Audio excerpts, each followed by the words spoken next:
Well, when he was, it's going to be hard for me not to say I.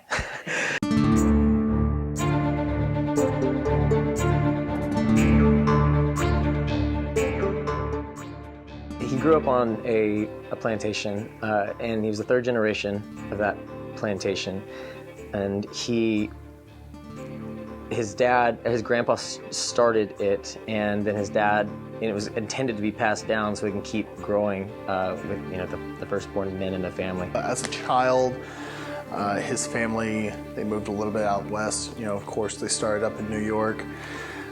They came out a little bit more west, and then that generation moved a little bit further. He had lots of slaves that he grew up with that sort of raised him. Yeah, thanks, but no thanks. Running a plantation ain't for me, Montgomery. He grew up with these people, and he would see what his dad would have to do to manage, this plantation, and he understood it, but he didn't really like it because he didn't like seeing bad things happen to good people. But he knew that, that it does. Bad things happen to good people all the time. And so that's why later, when he becomes a renegade, he realizes, well, if bad things happen to good people all the time, well, then bad things can happen to bad people for money, and I don't feel bad about it. I met the love of my life in that area. We were from the same hometown. I became a rancher. I had a family. I had 2 sons. His sister was sick. She had tuberculosis, and she was younger than him, and he cared about her a lot. And she had been sick for a while, and he was wanting to leave, but he was sticking around until she got better, but she didn't. I was gone.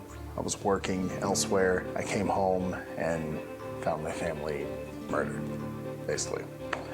So that's what kind of started me down the path that I'm currently on.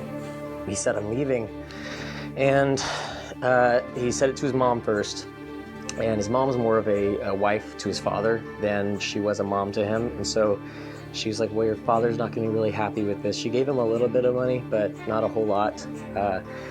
But she said, if you're going to go, you're going to go. And she didn't really try and stop him. And he told his dad, and his dad was pissed. And he said, well, I'm not going to, if you leave, just know that you're not welcome back here.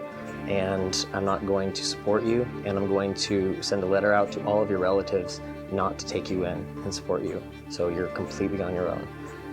And his sister was passed, so there was no point in staying anyways. So he said, if I stay here, I'm basically dead anyways. So he left and started on this journey.